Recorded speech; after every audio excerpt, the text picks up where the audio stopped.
शानदार और जानदार कार्यक्रम होने की वजह से मुझे भी ऐसा लगा कि मेरी बात भी आपके बीच में रखना बहुत लाजमी हो गया। आप लोग 2.5-3 घंटे से बैठे हुए हो, आपको साधुवाद। परमात्मा से प्रार्थना है कि आप समाज के प्रति शक्ति और भक्ति दे और ऐसी निष्ठा बने। मंच पर विराजमान हमारे अतिथि जिन्होंने अपने मुखारबिंद से अपनी बहुत सारी बातें की है, मेरे को आप लोगों ने दूसरी बार आपके समाज के कार्यक्रम में बुलाया है। मैं बात मार्के की कह रहा हूं, आप लोगों के पास ऊपर वाले की बहुत बड़ी कृपा से लक्ष्मी की कोई कमी नहीं है। बात हासिया के झूठी है, एक एक का नाम जानता हूं, पर मन बहुत छोटा है। इस आबो हवा को देख करके हम बोल देते हैं, पर नानू भाई उकरण ये करवा आगे तो बहानो करीन पासा रुकली दो। बात हासिया के झूठी है। मैंने 7 बीघा जमीन पैसे दे करके दी है, मैं देना नहीं चाहता था। 1 करोड़ की जमीन आज की तारीख में, पर मेरे घर पे मोर मेवाड़ कलाल समाज मेरे घर पे आ गया। मैं अपने आप को धन्य मानता हूं कि मेरे घर पे आकर के आपकी वेदना को मेरे सामने रखा और मैंने बिना बोले कि आप जो चाहो आपकी इच्छा। ये 60 बीघा जमीन से 20 बीघा जमीन हो गई।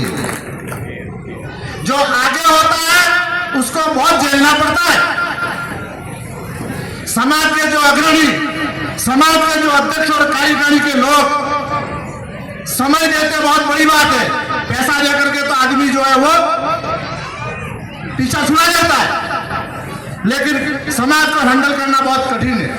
और मुझे ये जानकारी हुई कि आपके 3 चौकलों में 600 परिवार इस क्षेत्र में रह रहे हैं और 600 परिवार इस वागड़ को चला रहे। हंसी बातें कि झूठी बातें, ये 600 परिवार इस वागड़ को चला रहे। नानू भाई ने कहा कि 13 वोट मैंने मेरे परिवार के कांग्रेस में जाने के बजाय बीजेपी को दिए, तो मैंने शंकरलाल जी को कहा कि शंकरलाल जी ये ब्याज पे उतारने का समय आपके सामने। भारतीय जनता पार्टी का एक कार्यकर्ता बिना मांगे देता है, लेकिन कांग्रेस मांग करके भी नहीं देती। ये बात हासिया के झूठी है। अभी 4 या 5 कांग्रेसी कलाल समाज में रहा है, एड़ना खोटा नहीं किया है, अभी विचार करना बड़ी क्या है, क्या मैं हर्ती करा। भगवान आपको सब बुद्धि दे। इस राष्ट्र निर्माण में मोदी जी के बहुत बड़े विकसित भारत संकल्प यात्रा में आपकी भी आहुति की अपेक्षा है। मित्रों, 22 तारीख की घटना जो पहलगाम में हुई हमारा खून खोलने वाली है, हमारे ज्ञान को, हमारे मन को उज्ज्वलित करने वाली है, क्योंकि हम हिंदू समाज के लोग हैं। 26 लोग मारे गए, हमारा वागड़ का कोई लाल उसमें नहीं था, इसलिए हमको इसकी वेदना का पता नहीं है। पाकिस्तान को करारा जवाब देना चाहिए या नहीं देना चाहिए? हाथ ऊपर करो दोनों। बहुत बहुत धन्यवाद परमपिता परमेश्वर से, भगवान परशुराम जी से, निष्कल भगवान से प्रार्थना करता हूं कि आपकी आप सम्मानित होने वाली प्रतिभाएं 3 दूनी और रात चौगुनी उन्नति करे। बिना मेहनत से कुछ मिलने वाला नहीं है।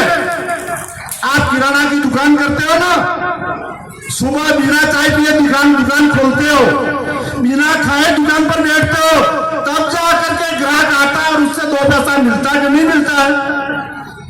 इस 20 बीघा जमीन को आबाद करोगे तो समाज को बहुत कुछ मिलने वाला है। बहुत बड़ी प्रबुद्धजनों ने एक प्रोफाइल बनाया है, बीपीआर बनाई है देवीलाल जी।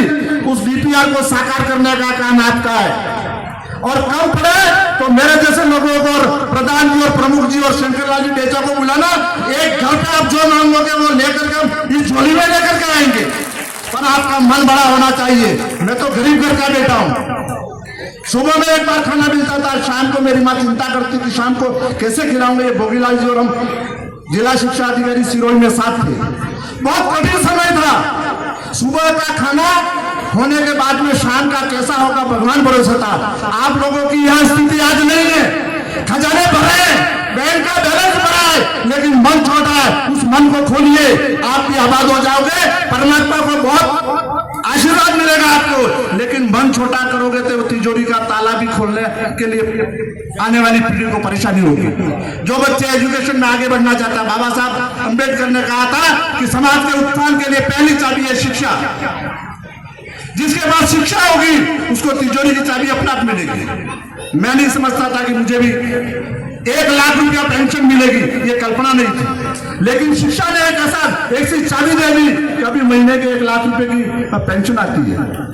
ये एजुकेशन है। जो बच्चे प्रतिभावान हैं वो आपके परिवार में आपके कोख में अनमोल हीरे हैं। उन हीरों को तलाशने की आवश्यकता है। जिन माता पिता ने दिन रात कर एक कर दी, उसका बच्चा आगे बढ़ेगा बढ़ेगा बढ़ेगा बढ़ेगा। एक बात हमारे जिलाध्यक्ष जी ने कही कि आधुनिक युग का जमाना है।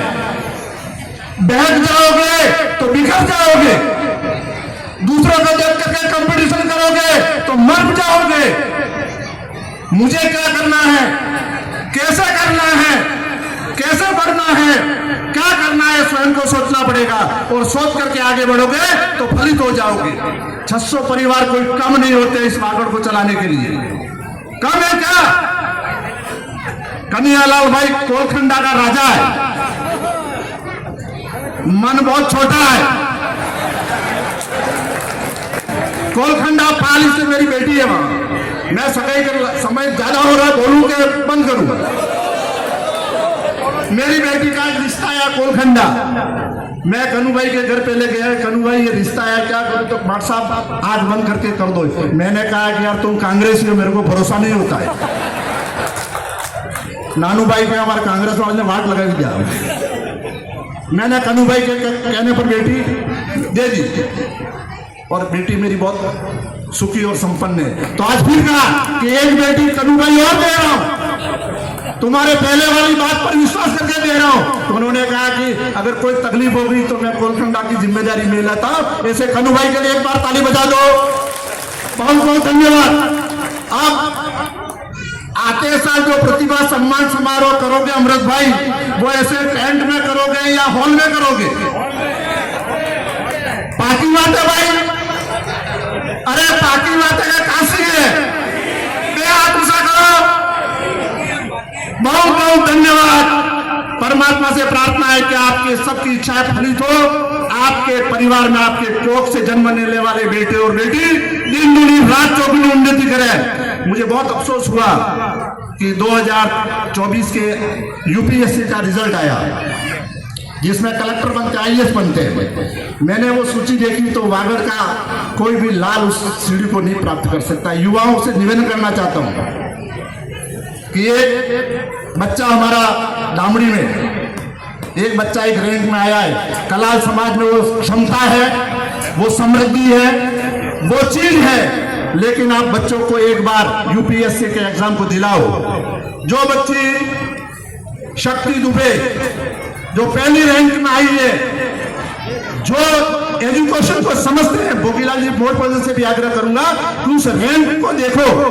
1750 नंबर की वो परीक्षा है और शक्ति दुबे जो लाई है वो 800 ने 31 नंबर या 41 नंबर कोई लाई है। मित्रों, ये बहुत कठिन एग्जाम नहीं है, पर हमारे मन में कठिनता है कि यार कठिन मोटी परीक्षा हत्या लाएगा सोरानी। ये बहुत बड़ी परीक्षा है। जो माता अपनी बेटी को एक कलेक्टर देखना चाहती है, एक एसपी देखना चाहती है, एक प्रशासनिक अधिकारी देखना चाहती है, एक टाइम का खाना बंद कर दो, साल में एक दिन ड्रेस पहनो, एक बार दिन का खाना खाओ और बच्चों के पीछे लग जाओ। आपके जीवन को जो शतायु बना देगा बच्चा आपका बच्चा 100 साल की उम्र के पहले मरना नहीं देगा। लेकिन वो बच्चों को बनाने के लिए आपको खपना पड़ेगा, तपना पड़ेगा।